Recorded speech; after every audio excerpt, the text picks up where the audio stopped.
नमस्कार दोस्तों, मेरे चैनल भक्ति भाव टीवी में आपका स्वागत है। तो दोस्तों, आज के इस वीडियो में मैं आपको बताने वाली हूँ, आखिर शिवपुत्र कार्तिकेय ने कभी विवाह न करने का संकल्प क्यों लिया। जानते हैं वजह। यह तो हम सभी जानते हैं कि भगवान शिव के दो पुत्र थे, कार्तिकेय और गणेश। जहाँ गणेश के दो विवाह हुए, वहीं कार्तिकेय ने विवाह न करने का निर्णय लिया। क्या आप जानते हैं कार्तिकेय ने क्यों लिया विवाह न करने का निर्णय? तो चलिए हम आपको बताते हैं इसके पीछे की कथा, जिस कारण कार्तिकेय ने विवाह न करने का निर्णय लिया। पुराणों के अनुसार कार्तिकेय और गणेश में विवाह को लेकर विवाद हुआ कि कौन सबसे पहले विवाह करेगा। गणेश जी कहने लगे, मैं करूँगा पहले, और कार्तिकेय कहने लगी कि नहीं, बड़ा मैं हूँ तो मैं पहले करूँगा विवाह। इस पर गणेश जी बोले कि चलो माता पार्वती और पिता शिव के पास चलते हैं और इस समस्या का हल निकालते हैं। तब वह दोनों भगवान शिव के पास गए और बोले, पिताजी, हमें विवाह करना है, पर समस्या यह है कि पहले कौन करेगा विवाह। इस पर भगवान शिव सोच में पड़ गए और बोले, जाओ पुत्रों, ब्रह्मांड का चक्कर लगाकर आओ।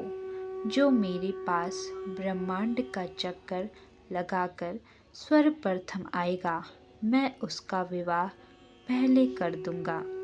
तब कार्तिकेय तो अपने वाहन पर बैठकर ब्रह्मांड का चक्कर लगाने निकल गए, पर गणेश जी चतुर थे।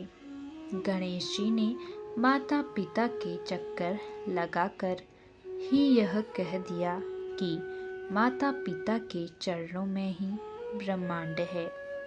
गणेश की इस चतुराई से भगवान शिव खुश होकर बोले कि पुत्र गणेश, तुमने उचित कहा, तुम्हारा विवाह पहले किया जाएगा।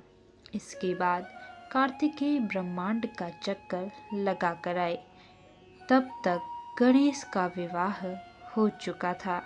यह देखकर कार्तिकेय क्रोधित हो गए और उन्होंने उसी क्षण कभी विवाह न करने का संकल्प लिया।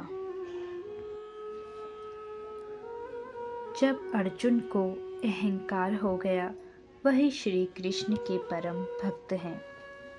हम सभी जानते हैं कि महाभारत के युद्ध में श्री कृष्ण ने अर्जुन का सारथी बन पूरे युद्ध में अर्जुन का मार्गदर्शन किया, जिस कारण यह धर्म युद्ध अर्जुन और पांडवों के पक्ष में गया।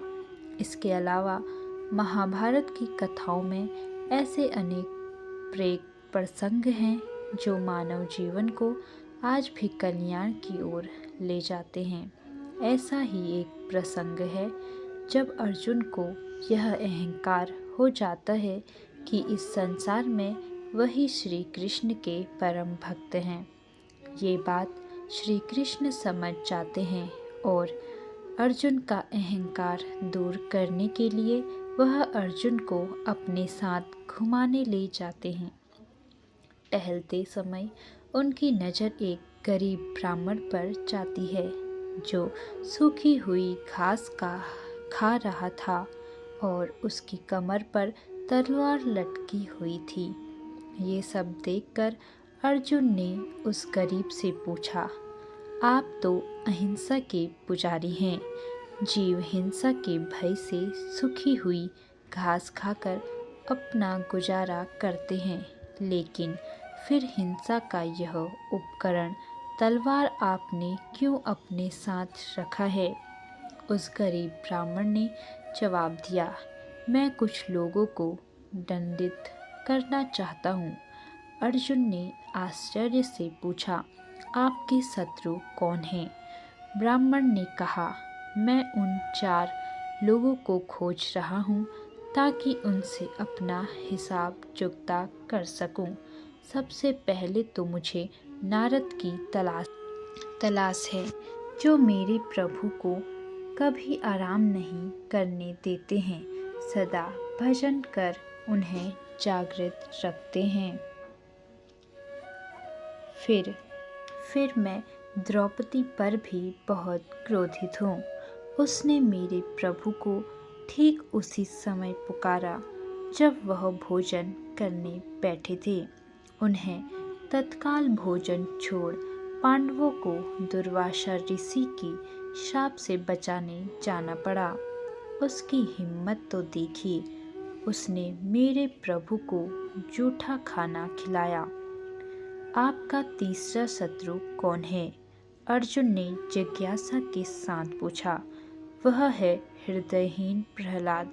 उस निर्दयी ने मेरे प्रभु को गरम तेल की कड़ाह में प्रविष्ट कराया, हाथी के पैरों तले कुचलवाया और अंत में खंबे से प्रकट होने के लिए विवश किया।